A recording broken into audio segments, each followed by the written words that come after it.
Welcome again to the Leader's Playground. What do elephants, iPhones, and pyramids have in common? The answer will teach us something about motivation. We are going to be busting some bad habits, changing an organization's culture, and diving into the science of motivation this week. It's going to be a wide-ranging, super fun episode I just can't wait to share with you. Hi, thank you for listening to The Leader's Playground, the podcast for leaders who wish their work would feel more like play. Leadership can be lonely, overwhelming, and just plain crazy-making. We are here to rekindle your spark. I'm Irene Salter, your host and a PhD neuroscientist and science educator with a passion for helping people thrive, not just survive. Please click that follow button so you don't miss a single episode. I'm going to start this episode with a confession. One of my very worst habits that I've spent years trying to break is the way that I compulsively use my smartphone to check email and social media and the news. I have gotten way better, but I am nowhere near perfect. If you rewind to a morning, maybe about 5 years ago, typical morning, my phone is next to my bed, I groggily wake up, and of course, first thing I do is I pick it up. At my very worst, I averaged 348 phone pickups per day. Oh my gosh. That's equivalent to checking my phone every 2 to 3 waking minutes. My phone was so much more than just a little piece of tech. I ran my entire life on it. And I was just like almost half of the adults under the age of 50 in America. I was online almost constantly. And I know it's a terrible waste of time. I know I should stop. I know it's not good for my mental health. I know I need to put my phone down. Why is it so hard to change? Well, change is the topic of today's episode. And I wanted to give you another example of change when change is really hard. So I've got a friend in Japan. She grew up cross-culturally, both here and in Japan. She is now the CEO of a very traditional top-down company there. For years, people were told exactly what to do and not expected to take much initiative or work together all that much. She wants to change the culture to a workplace that's driven by innovation, collaboration, and internal motivation. In her former workplaces, where she had been in Europe and in the United States, she had created exactly that kind of playful, creative, collaborative environment. She and her employees now know that there's a different way. She knows it's possible because she's created it before. She and her top staff know that their current organizational culture isn't effective. It's not working. They know that the market is changing around them. Why then is it so hard to change? So here's what we're going to do in this episode. We're going to look at behavior change through the lens of motivation.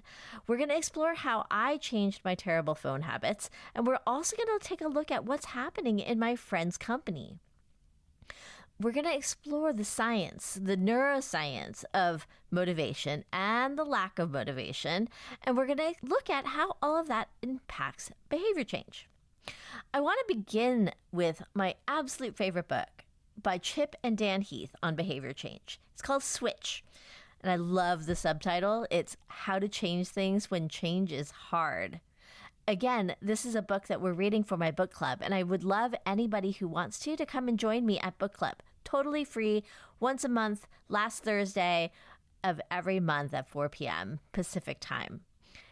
In the show notes, you'll have information on how to get to book club. Anyway, this book, Switch, it's a whole book built around a single analogy from psychologist at University of Virginia. His name is John Haidt. He talks about the rider and the elephant. What it's about is that John Haidt and Chip and Dan Heath, they think of our brain as having different components. We have 3 different brain systems. The third one we're not going to talk about too much. It's the brainstem and midbrain, which control all of the automatic stuff. What we're interested in are the other 2 brain systems, the limbic system and the cortex. The limbic system is the emotional part of our brain. It deals with all of our emotions, our feelings, our motivational system. Then we have the cortex. That's all of the wrinkly stuff on the top of our brain. When you look at a brain, you see it's all like pink and wrinkly. That's the cortex that you're looking at. The cortex deals with all of the thinking stuff, the processing, the goal direction, the understanding, the analysis, the memory, learning, all of that good stuff. All of the language happens in the cortex. Now, think of them as two different things. The cortex, we're going to think about as the rider of an elephant. The elephant being that emotional, motivational limbic system. Chip and Dan Heath's premise is that you have this logical rider. It's rational. It's goal-directed. It is the part of our brain that holds on to ideas and keeps us moving forward. It knows exactly where it wants to go. It sets the direction. But it's riding a huge elephant, that emotional limbic system. The rider thinks that they're in control, but their control is precarious because the rider is so small compared to this big, huge elephant. The strength of the rider, the strength of that logical cortical part of your brain, is that it has all of the executive function. It makes the plans, it weighs the pros and cons, it makes all the decisions. It controls all of our memory and learning. It grows, it learns from mistakes, it remembers things. All of these things are good. It helps you have self-control and stick to your goals and have grit. It's creative and problem solving. It comes up with all of our new ideas. It's brilliant and wonderful. However, our rider also has weaknesses. It's a little bit lazy. It overthinks things. It has a tendency towards perfection in many of us. It's a lot of analysis paralysis. And that laziness, it's because it gets overwhelmed and tired really easily. In previous episodes, I've talked about cognitive load and working memory capacity. All of those things create the tendency for the rider to just shut down and go take a nap. Well, that rider, as I said, is riding on an elephant. It's riding on our emotional systems. The emotional systems are fantastic as well. They are the source of our love, compassion, our passions, sympathy, loyalty. It's even the source of our anger, because there are times where you have to protect the people you love or stand up for the things that you truly believe in. And that is what drives it. It's the motivational drive to plow ahead, the energy to get things done. It's our momentum and our determination. Unfortunately, the elephant also has weaknesses. It's basically pretty skittish and kind of lazy. It tends to prefer doing what's easy, like scrolling social media, over what's hard, like getting out of bed. It likes to do what's quick. So that's very simple 2-minute to-do list item over what's actually most important, which is the end of year fiscal report. It does what's immediate, like dealing with a text message, over what's really long term, like writing my book. And it operates on heuristics, which is what psychologists Kahneman and Tversky call thinking fast. It's the way that we initially make snap judgments. It's not conscious, but we do it all the time. It's where implicit bias comes in. It's where negativity bias comes in. All of these are heuristics, ways that our brain naturally tends to work, and it's how we think really quickly without slowing down and thinking hard. So those are the two parts of this model of how our brain works and how our motivational system works. You have this rider who's trying to direct this elephant below. There's a third component to Chip and Dan's model, which is called the path. So the environment around us plays a big role. And sometimes that's neglected in change management. But the environment has a huge part to play because the elephant in particular will take the easiest path, the one with no obstacles, the one that's got plenty of room, lots of resources, a lovely landscape. It tends to avoid the dense jungle, the conflict, scarcity, and problems. It's going to take the easy path. There's another habit guru. His name is James Clear. I love his book, Atomic Habits. He has a whole system to help you create good habits and break bad habits. In order to create a really good habit, you have to make it obvious, make it attractive, and make it easy. That's how you can shape the environment to make the elephant move more quickly. If you want to break a bad habit, the things to do is make it invisible, make it unattractive, and make it difficult. That is, I think, a wonderful way to conceptualize what shaping that path and making the environment work for the elephant and the rider. It's really helpful in both individual habit change and in organizational habit change, like the things that my friend in Japan was facing in her company. In order to summarize this whole idea, what Chip and Dan Heath say is you want to make change? If you do, first, direct the rider. Second, motivate the elephant. And third, shape the path. So let's take a look at what that looks like with me and my terrible phone habits. I had to direct the rider. That's me trying to get really clear on the specific changes that I wanted to make. I couldn't just say, stop using your phone all the time, because that wasn't clear enough for my brain to actually latch onto and do something about it. So I came up with three main things, three really clear, specific changes that I could make. The first one is that I needed to stop touching my phone first thing in the morning. Second thing, I need to put some time limits on social media and the news, because those were the places where I was getting sucked in. And I also realized that the gateway drug for me was email. Email was the thing that I was like, oh, let me just check if that email came in. Oh, let me just check if so-and-so responded. I just wanted to have that quick little check on my email, and then that would lead me into social media and news and this endless cycle of just constantly being on my phone. Well, I had to motivate the elephant in order to make those very specific changes possible. And I also found three ways to do that. And mostly it relied on peer pressure. So take that thing with the checking my phone first thing in the morning. Well, I knew that I wanted to make that different. And I needed to also write this darn book of mine. So I made a deal with a friend. And the deal was that I would do something on my book. I'd touch my book before I touched my phone every morning. And I made a promise to him that I would text him a thumbs up if I was able to do that, if I was able to touch my book before I touched my phone. And that peer pressure, that accountability with a partner was huge. It really helped me because I knew that my friend was waiting for my thumbs up every day. As to that social media and the news, I just put limits on my social media. See, when I was a school principal, I'd have to admonish the 8th graders day in, day out for being on their phone all the time. I had to support the teachers who were enforcing a no phones in class policy. So I felt guilty about doing that myself. That peer pressure from my school principal hat really helped me realize and make some motivational change and get that elephant to move.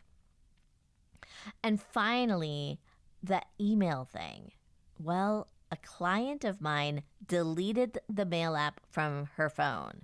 Well, shoot, if she does it, I'd better be able to as well.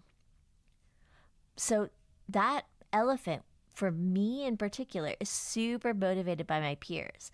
It's motivated by my 8th graders, motivated by my clients, and motivated by my friend who offered to help. Then finally, how do I shape the path? How do I shape the path so that getting off of my emails is easier and off of my phone? Well, first thing was total serendipity, but also a tragedy. My phone got stolen in Rome, and that had to reset my brain in a way that proved I could actually cut back. For 10 days, I was completely phoneless, and it was amazing how much my brain rewired in that time. The other thing that I did was once I got my new phone, I did all sorts of things. I treated myself as a teenager with a bad phone habit. So I did things like disable all my notifications except from favorite contacts. I used that screen time function in order to schedule downtime so that from 10 p.m. until 7 a.m., my phone was pretty much off. The only things I could access were my apps to message and text and stay in contact. I set limits on social media and the news so that after a certain amount of time, all the apps would simply gray out. So for social media, I gave myself 20 minutes a day and news 15. That small limited amount of time really helped. In addition, I put on my phone private browsing mode, which is a special mode that you use in order to protect your privacy online.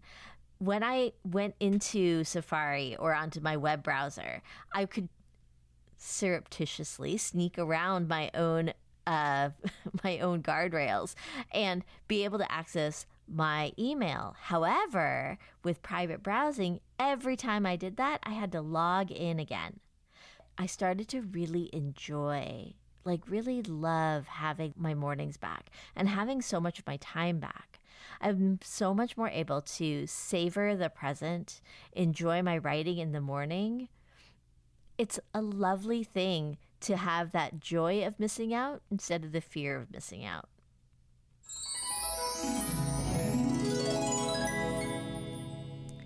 So let's take a pause. I want to have you do something to change in your own life. How could you pick something that would be wonderful if you could change? And for that, I want you to choose the 3 things. How could you direct the writer, which means get really, really, really clear about what you want to change. Crystal clear direction will not overwhelm your writer, and it's one step at a time.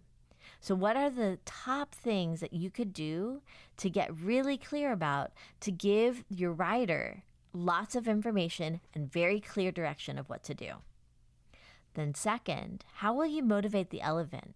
I'm motivated by my peers. What motivates you? Maybe it's also peers. Maybe it's rewards. What will get you to not only know what's best, but to feel it deep down in your bones? So it's activating emotions like love and play, enrichment and connection, or anger, and making sure that that elephant has those to chew on. Beware of some of the paralyzing emotions, fear, blame, and shame. Those can be real trouble. And then lastly, I want you to shape the path. Just like James Clear says, to create a good habit, you make it obvious, you make it attractive, and you make it easy. And to break a bad habit, you make it invisible, you make it unattractive, and you make it difficult. So do those 3 things for the habit that you want to change. All right, back to the show. Let's get back to my friend in Japan, the CEO who wanted to change her company's culture from top down, do what you're told, to something that was collaborative, innovative, and creative. Well, the big problem here wasn't directing the rider or even shaping the path. It was motivating the elephant. Everyone knows what to do, but they aren't motivated to do it. In that case, I shared with my friend something that I call the motivation pyramid. It's a way to conceptualize the different ways that we stay motivated and what can help bring people to that next level. I want you to imagine a 5-tiered pyramid. At the very bottom is shame, blame, and fear.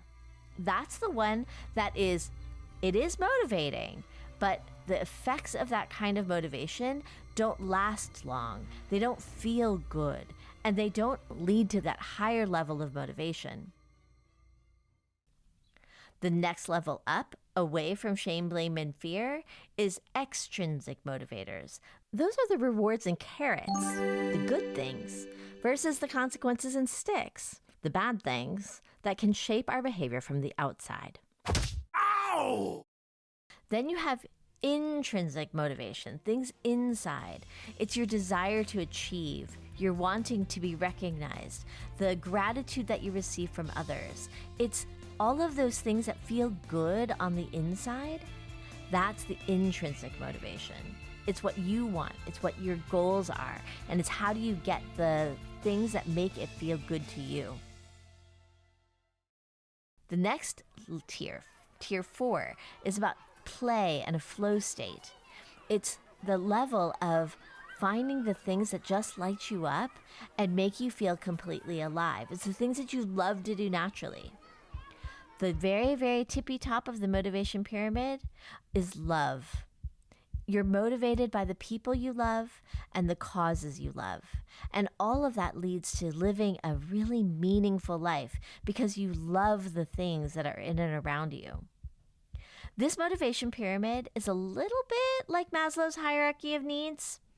Maslow proposed this idea ages and ages ago, really conceptualizing the different human needs and the ways that our bodies and brains are organized and structured in order to seek these things out. In some similar way, the motivation pyramid is like that hierarchy. What are the ways that the brain gets motivated, and which ones sustain motivation for the longest? Well, see, those bottom 2 tiers of the motivation pyramid, which are shame, blame, and fear, and extrinsic motivation, they don't sustain motivation for long. I mean, it's obvious with shame, blame, and fear. You have that basic human need of physical, mental, and emotional safety. And when that's violated, you just want to get the hell out of there. Unfortunately, the current culture within my friend's organization included a lot of shame, blame, and fear. How can you turn that around? Well, they had already tried extrinsic motivators, raises, rewards, performance reviews, demotions, consequences. It's not that those didn't work. It's just that they weren't working well enough. And that's very common. Extrinsic motivation isn't enough to fully satisfy a person's needs for belonging, achievement, and purpose. It's not actually fulfilling a lot of that Maslow's pyramid. It's not that extrinsic motivation is bad, per se. For example, in 2019, there were researchers in Germany who found that intrinsic motivation is the key to unlocking the creative spark and innovative problem solving, but that when you layer intrinsic motivation on top of extrinsic motivators, you have a compounding effect, and the creative and innovative outcomes are even higher than when it's just the intrinsic motivation alone. What the research suggests is that innovation and creativity are stifled when it's all about the carrot and stick. In many ways, those external rewards kind of act like drugs or painkillers. Your brain gets used to their presence and needs more frequent doses in order to sustain the benefit. Studies have shown that people will often choose that quick, easy path when chasing rewards and avoiding consequences because that kind of behavior is short-term focused. It's rider-directed. You can entice the elephant only for so long with a carrot dangling in front of its nose. You can only force an elephant forward with a whip for so long. Instead, when you can combine extrinsic and intrinsic motivators, you get not only creative and innovative solution, you get lots of really high quality work and lots of it. In fact, it's the intrinsic motivation that seems to be the better predictor of the quality of the work, while the amount of work is more due to those extrinsic motivators. Anyway, my friend and I, we sat down to compare Maslow's pyramid with the motivation pyramid, and it was clear that their company was really operating on those 2 bottom levels, the extrinsic motivators and shame, blame, and fear, with only a little sprinkling of the intrinsic. Instead, what they needed to do was move more and more into those top 3 tiers, that intrinsic motivation, the play, and the love. It was those top 3 tiers of the motivation pyramid that create the most long-lasting motivation in the employees because they address the top human needs in Maslow's pyramid: belonging, esteem, and self-actualization. After our conversation, my friend began 2 campaigns. The first one was to eliminate shame, blame, and fear from the culture, and the second was to promote intrinsic motivation, play, and love. Isn't that beautiful? And fortunately, the company had adopted company values that were all about those top 3 tiers, all about intrinsic motivation, play, and love, which gave her a real natural place to start. And she and I are both hopeful that the next time I go visit Japan, I'm going to be able to witness an organization in which the riders and elephants are gladly moving forward together. Thank you so much for listening to The Leader's Playground.